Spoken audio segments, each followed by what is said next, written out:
Thank you, Amir, for doing the thing we've been practicing for an entire quarter.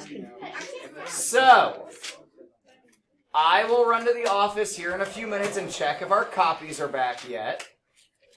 I am not going to waste 45 extra pieces of paper to run a set of copies that I know is on its way to me. Just when the copies get delivered this year is a lot more unpredictable than in previous years. Last year, you could pretty much count on if I put in copies today, it's here tomorrow. Like in the morning before classes start, there's a new, that person retired. That person took the job really seriously. The new person not as like on the same schedule, so they're just not here yet. We will do that as homework, but it's not due till next week. So whenever you pick it up, later today, tomorrow, it's all good. It's fine. Simon, you're good. Graph paper, so get it out if you don't have it out. We're going to destroy decimals today. What? Yesterday we practiced busting fractions. Today, we're going to practice destroying decimals. So, to review really quickly, I want you and your partner to pick one of these. Pick one, just one. Write it on your paper, and do the fraction buster method to solve it. I would say do A or B unless you're really feeling spicy today and you want to try C or D. That's up to you, but those are a bit spicier, so. Not like pumpkin spice, I mean like spicy.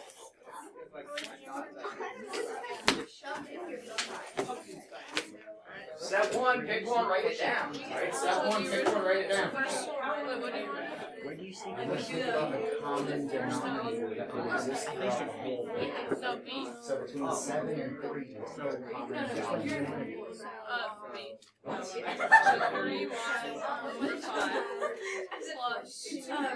Wait. Equals 7. Now I can walk away without having. Why are you so? So first that was You're smart. Why is that surprising? My brain is not functioning. No. Focus. No, you were about to go down the rabbit hole of telling me a story. 5 plus 3 times 2 and 5 times 2. Oh yeah. So 6y Plus 15 over 10 equals 7. Oh, wait. And then now you don't.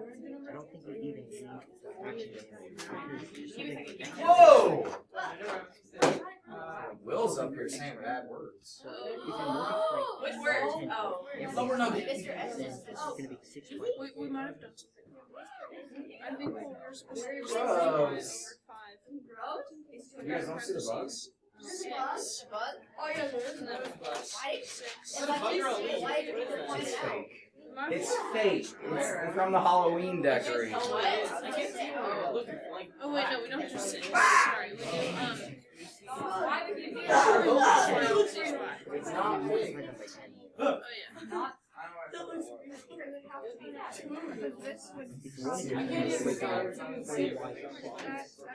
Gus! Do you want to help me with A or do you want to help me with B? Or what'd you guys pick? Did you choose it? Or A? Well, I just need step one. What are you multiplying by? 6y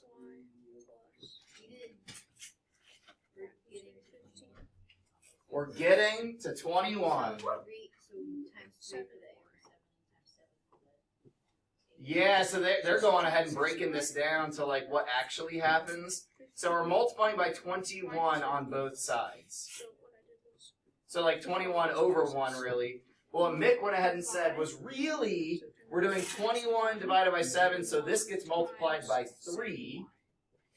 3a. 21 divided by 3 gets 7, so that gets multiplied by 7. And then 10 times 21. And then we could solve it from there. Yeah! Questions remembering our fraction buster method? In B. Alex, did you guys happen to do B? Yeah. Yeah? Alex, do you want to tell me what you multiply by on both sides? 10. 10. And that'll totally wipe out the 10 over here. That'll be nice. Hey, look up here if you're still iffy about this. 10 divided by 5 is actually 2. 2 times 3y is 6y. 10 divided by 2 is actually 5. So 5 times 3. And 10 divided by 10, oh, that's nice. 1 times 7y, 7y. Question. Then we could solve, but we don't need to practice doing the algebra. Class, in C, what would we multiply on both sides? Just shout it out. 6. In D, what would we multiply by on both sides? 20. No. 3 doesn't work with 20. Talk to your partner. Take 20 seconds. Talk to your partner. What would you multiply by in 60. D? 60. Yeah, 60.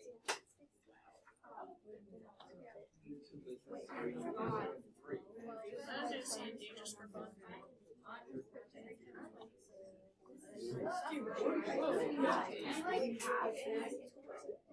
It is not, because 12 doesn't work with 5. All because you say it doesn't make it true. 12 doesn't work with the 5. 60. Yes, Ahmad, we heard you when you shouted it out a minute ago. Like here's So, Ahmad, tell me how you got to the answer you shouted out. Wait, what'd you say? 60. Because 60 is divisible by 4 and 3 and 5. 60 divided by 5 is 12. So 60. legit, if you can't figure it out, just take all of your denominators and just multiply them together. It might not be the least common denominator, but it doesn't have to be. The least common denominator is better, but like, does 30 work? Not for the 4. Does 12 work? Not for the 5. Does 20 work? Not for the 3. Like, all these other things we're trying. 60 works. So then, like Ahmad was going to talk through, we do the 60 divided by 3, and we follow that process. Questions? Because I got a lot more to teach. So if we 20 wouldn't work with the 3. So now we get to start destroying decimals. On your paper, sorry that you don't have this printed, my bad. Please write down 0.04x, or if we want to say that correctly, 400ths x plus 1 equals 2.2. Now your friend Hannah says, oh, this is just like Fraction Busters. And you look at your other friend and you're like, there's no fractions at all. And Hannah hears you, because none of you guys can whisper that quietly. And Hannah's offended. She says, fine, you guys do this on your own. It's exactly like Fraction Busters, but you're on your own. Talk with your partner about how this is quote-unquote exactly like Fraction Busters, or does Hannah potentially have a head injury? Hannah has a head injury. Decimals are fractions, so therefore there are fractions. So we can do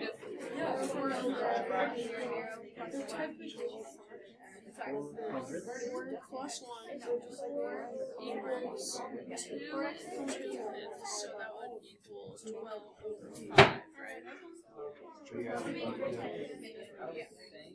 And then what's the common denominator? However, that's just 1 over 1, so 100, right?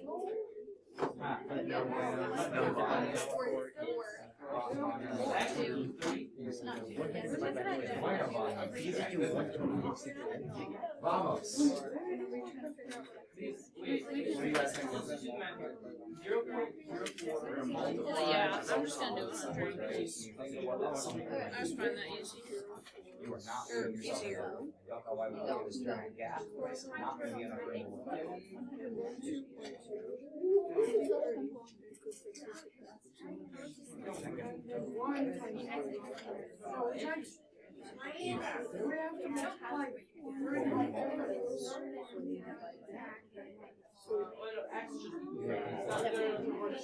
So then you're going to multiply by.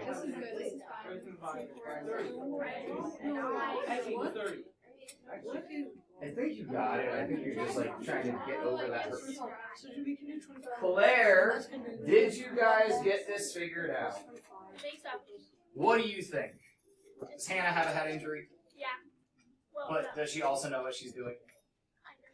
Okay. Why did Hannah say this is just like Fraction Busters? because you can move them into fractions. Yeah, we could. We don't have to, but we could. Keep talking.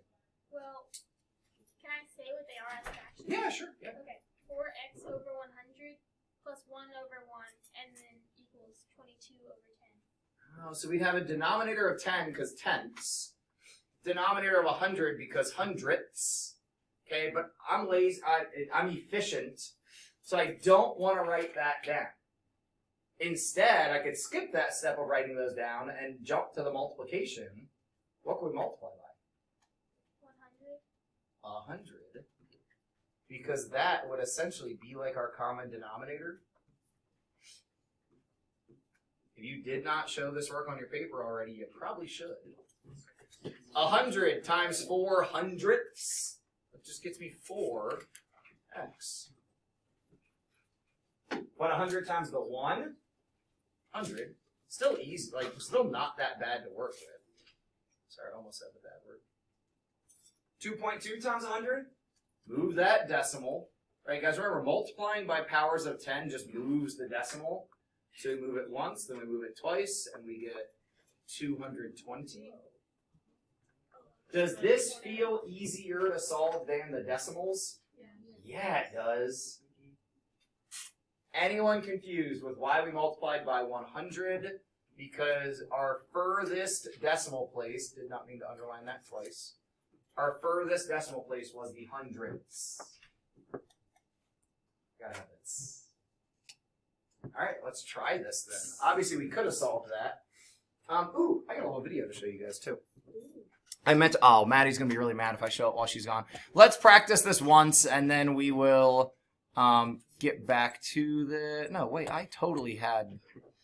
Sorry, I moved my slides around, and I think I lost my one slide. I swear I had this.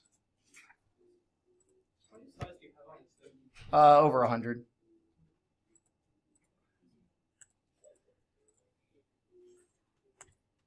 Ha! Okay. Now, both of these. Swear it. Now I got to make sure that I. Yeah, we also waited for you to watch the video that I have. Really? Oh, Yeah. I love you guys. You guys are like my family. Try that now. Now Hannah again says, "Oh yeah, both of these can be solved like the same way we've been doing it." And you're like, Hannah, B doesn't even have decimals. You're like, B doesn't even just. And Hannah's like, no, there's a better way. Talk to your partner. There's a better way on A, which I hope makes sense after what we just did. And there's a better way to do B. Better way to do B. All right, talk to your partner. I'll give you a couple minutes. What are the better ways? There are easier ways to do this.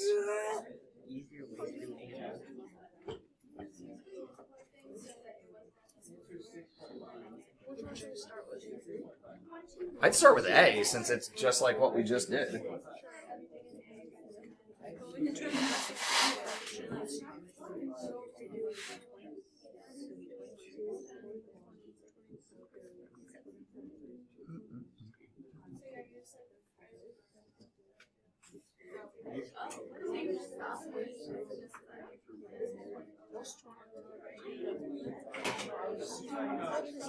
You guys definitely aren't easy. You know, you don't need to write this step with the fractions.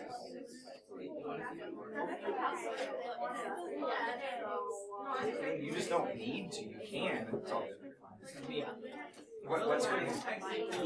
B. Her name is B. No, my name is B. You know, Vivian also doesn't have a partner if you'd like a partner.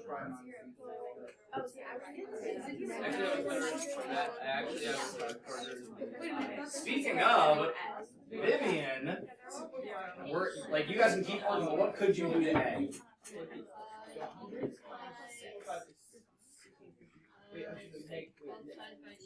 Negative 6. Vivian said, if you haven't figured it out yet, well, I added that part. But we could multiply both sides by 10 because tenths are the furthest decimal places.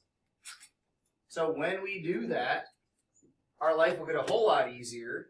21x, 6, and 174. Absolutely. Now this one's trickier. Laurel? Do we think Hannah's got a head injury, or does she know what she's talking about, that B has an easier way? You probably could subtract. Nope. I mean, you could. You can. But that's not Hannah's way. I didn't have time to go on that one. It's all good. Beatrix. You could like take off the like the 0 at the end, so like divide everything by 10. What could we multiply by? Like 1. Yeah, you were right by saying we could divide by 10, but if we want to keep just trying to practice the multiplication, guys, each of these has a power of 10 bigger than it needs. If we multiply by a 10th, or essentially divide both sides by 10, what this can now turn into is 10x plus 25 equals negative 4d.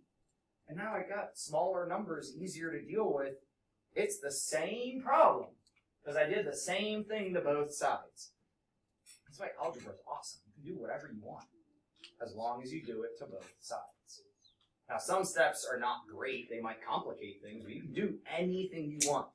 You can drop your pen, as long as you do it on both sides. So, okay, That was good. moving on. You didn't even need a comedian. That was You good. too. You see, that was so bad of you. You were like you just thought of it on the spot. That was so good. You should actually do that for Friday, for the thingy thing. And then have her number so we can take a picture and I'll send it to you. So, when we're talking about systems of equations, so that I can get back on track. When we're talking about systems of equations, they matter, guys. They it is a real thing. So imagine that, and if you read the situation here, if you were racing the idea around, hey, stop looking at these, we're going to go over them in a minute. I was just trying to multitask. So, please stop. I don't know why you're just letting that happen, but it also tells me you're not listening. Where systems of equations come into play, and guys, this happens all the time. My in-laws, like my wife's parents, actually run a transport company, which is shipping stuff on semi-trucks. And there's all sorts of algorithms and math happening behind the scenes. Like, when will the truck be where? When can we load? When can we unload? How much fuel does it need? Where are we going to stop? Systems of equations are used all over the world. So other situations where we use systems of equations are like when we're trying to relate, what about if I'm going to hand make my thing or have a robot make it, right? Or what about temperatures and time of year? Like, where am I going to go vacation? When do they have equal? If I'm planning a trip and I want to be in San Fran and then go to Rio and I want the weather to be about the same, or if I start at the beginning of spring, San Fran's chilly and Rio's real hot, and then it does the reverse as it goes, right? So systems of equations and the age-old story. What's the story? The tortoise and the hare. What happened? Now this graph isn't totally right compared to the story, but the tortoise stays consistent. What's the hare do? The hare goes to sleep. So really, this graph would not be totally accurate because the hare would need to stop for a minute. All right, so systems of equations. Hopefully, if I asked you to do this, like graph two lines and find where they meet, we could. But I'm going to put a higher priority on going over the mastery because I did not want it to go any longer into getting old. If your mastery is not done, the grade you would have gotten would be an NF, just meaning not finished. Which, if you don't turn it back in and if you don't finish it, that's a progressive, right? You're progressing towards getting done. You're progressing towards mastery. But I figured, especially while we're recording, so do we write about the 20-minute stamp? But especially while we're recording, I figured we might as well go over the mastery, talk about the common mistakes that I saw to help you make those revisions, but you're not revising right now. What you could do right now is grab a highlighter to highlight the critical pieces that you missed in the question, like the stuff that tripped you up. You could like take little notes on your test, but you are not doing your revision graph paper right now. You will do that later. You need a pen or a highlighter or something to mark your questions right or wrong. Yes. I've looked through them. I did not mark them. Guys, so I did a lot of research over the past year. There's a lot of research that supports that when you actually do your grading, it is more impactful than when I hand it to you already graded. You know what I mean? Because then you're only looking for the mistakes. And you're not critically looking at the stuff that you might have done right, but when you go back and look at it again, you're like, oh, there was a better way. Oh, I could have actually. Oh, I was only this far wrong. Because when I mark an answer wrong, you're like, oh, it's wrong. But sometimes it's only like a scotch wrong. Sometimes it's way wrong. And that matters. Charlie? So if you are not finished, and not right now, because the only thing I should see in your hand right now is like a highlighter, pen, something permanent. So after we go over this, you can finish on the test if you were unfinished, / any corrections go on separate paper though. So if you're finishing questions that you had not done, you can do those on the test. But if you're correcting, do that on separate piece of paper, gets attached to the front. Yeah, we're kind of in that habit now. So, let's check this test out. Now, I hope that you guys will, well, never mind. We'll just see what happens. I put a lot of time and effort into this. So, let me get out my beautiful graph paper. You're probably going to need to flip back and forth a little bit with your graph paper, or with your test versus your graph paper. I'm just going to pull this stuff out of the binder, make life easier. If you're humming or singing, please stop. All the paper or all the questions that are marked GP should have been done on your graph paper. So if you tried to squeeze them onto this paper, you were like essentially trying to make my job harder and trying to make it tougher for me to mark your question right. So also one of the reasons why I decided for us to group grade these is like some of us just aren't following directions, and I want you to be annoyed by that because I'm already annoyed by that. So maybe if you're annoyed, you'll like, I don't know, make a change. So, number 1. Now, this was printed before I changed yours. Yours says start at 1, right? I printed this one, then I wanted to not waste paper, so I went ahead and used this. Yours says start at 1, grow by 3. Start at 1, grow by 3. I indicate with my green what is new. And our rule ends up becoming when x is x, y would be 3x plus 1. Any questions on number 1? I'll stop moving it for a moment. The only thing we should be doing right now is marking right or wrong.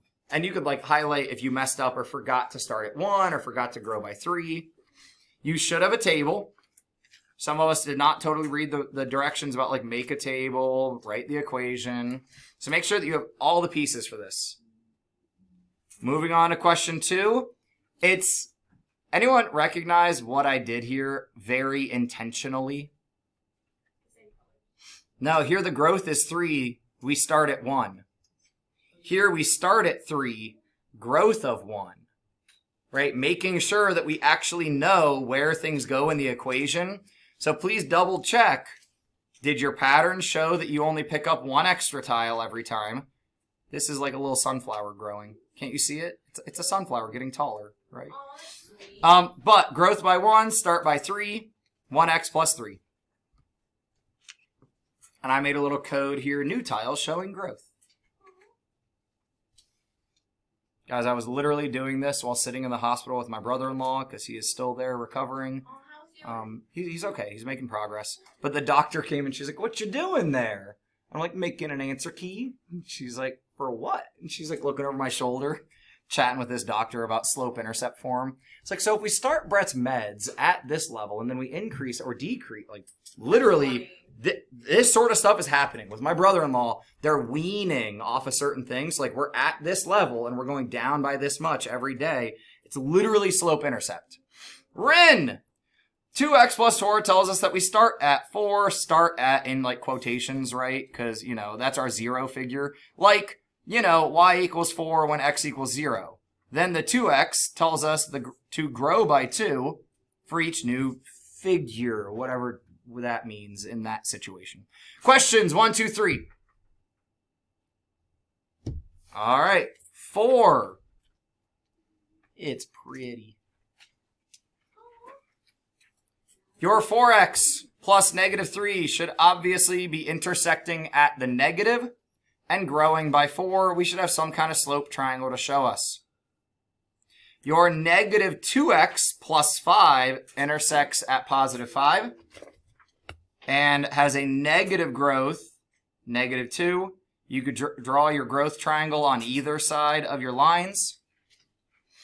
And negative 5x minus 1, or plus negative 1 if you want to write it like that, which I like because it says, hey, your intercept is negative 1, and your slope is negative 5. I forgot to draw the slope triangle here, but we could go.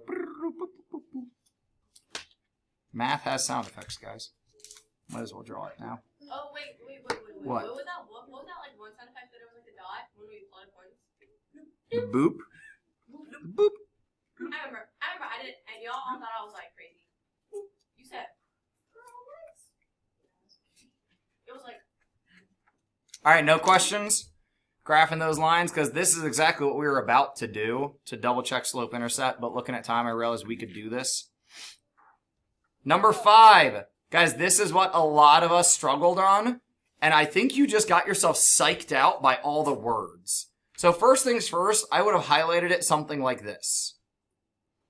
1990 tells us x equals 0 in 1990. So when I made my table, I really meant to put a 1990 over here and then say, okay, that's actually 0. But then 2004 would be 14. I actually put too many zeros, you know, add a decimal point to make it better. So yes, those zeros are not necessary. I just was talking and writing and got distracted.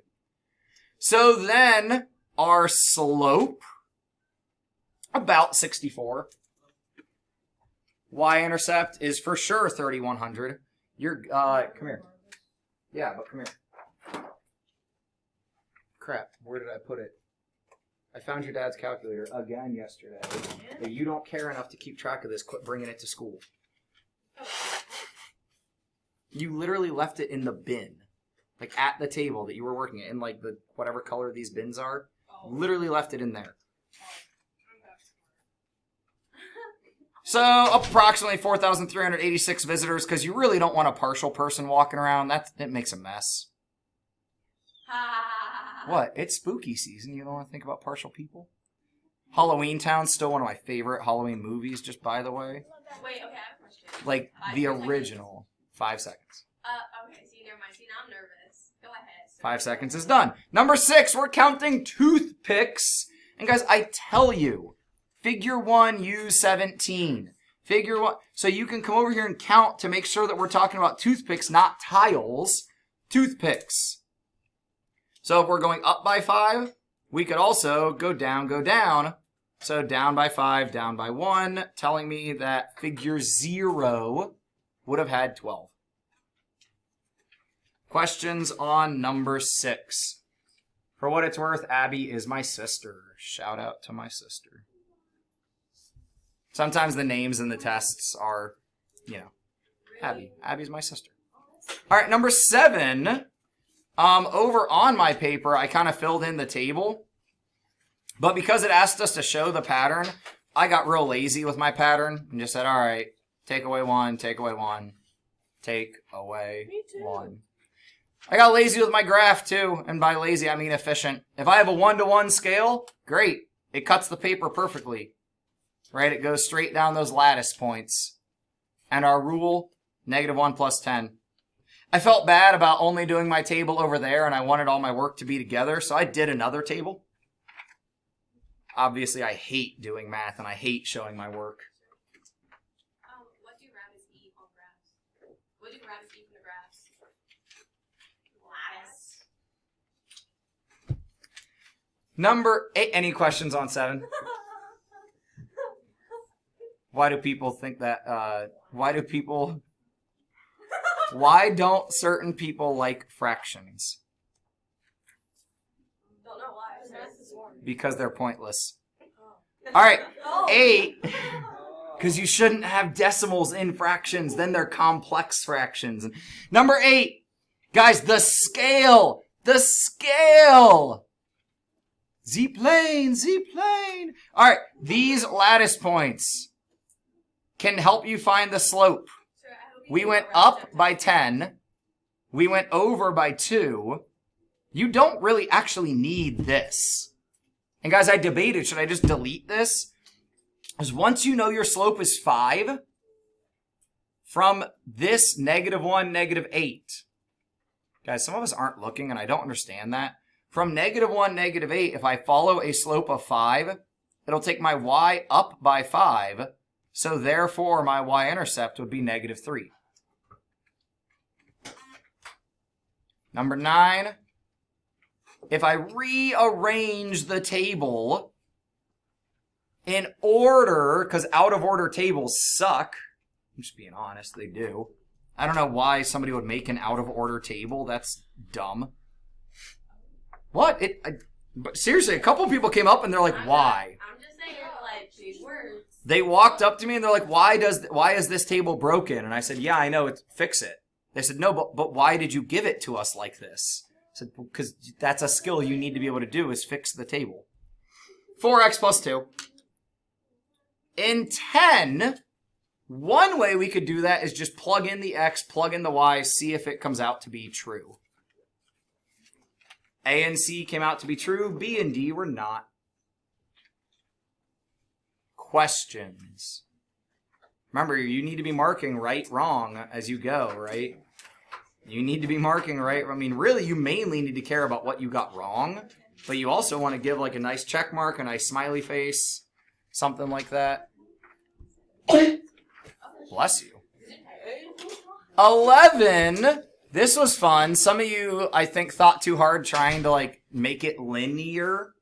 Does anywhere on here say that this is linear or constant? No, nothing says it's constant. Nothing says it's linear. The growth is growing. Now, your growth is actually slowing. If you think about you growing taller, right, your growth plates, like you are probably nearing the end of growth spurts or in the middle of growth spurts, but your growth is slowing as opposed to the growth here is growing, not consistent, right? So up 2, up 3, up 4, up 5, up 6, up 7. Some of you might get mad in this moment when we talk about this. If we move that square to down there, it's just a rectangle. It feels awkward, but if we move that square down there, it's way less awkward, and it'd be a 3x4, or a 4x5, or a 5x6. So it's essentially x by x plus 1. I think your graph space here is more spread out, because I realized I gave you way too much graph space. So on yours, you will not be so small, because I think I made the squares bigger on yours. Who would you rather be, Isabella or Ben? Isabella. Yeah, it depends on the kids that they're babysitting, but probably Isabella, because she makes more. Is it just Isabel? Oh, yeah, sorry. I put on an A because, yeah, I'm used to people being Isabella. Yeah, Isabel, $40 for 8 hours. That's $5 an hour. I said Izzy. Okay. And 14. Does the tree have circumference when we plant it? No, it's a seed. Oh, I love how you said I put it a baby tree. Yeah, to make you guys realize, like, yes, I do write these Well, tests. no, I don't know. Like, it wasn't the fact that like you did it for us. It was like I don't know. It was just really funny. Like, you don't see a teacher do that. Hold, you know? we gotta power through these final questions. Yeah, what's up? 74.5 inches for circumference. Just because I know you're usually on radio, I will not be able to bring out the equipment for the lunch recess time. Just FYI, if you want to pass that torch. The torch of taking out equipment. Oh, my radio messes with my computer. Are you going to be outside, just no equipment, or are you not outside at all? And 16, x equals 1. Ah. Oh, I'm on the same page with you now. Hold on. So, corrections. Go on what? 20. A separate piece of paper. Right? Corrections go on a separate piece of paper. Hey, if you don't ever turn this back in, guess what your grade will be? Missing. Because if I never get it back, it's just missing. I have to have them turned back in. So if everything was right, you turn it back in right now. But if you need to do corrections, do them soon. Turn it back in. I don't know. What did you just do with your paper? All right, have a wonderful lunch. There will not be any toys outside.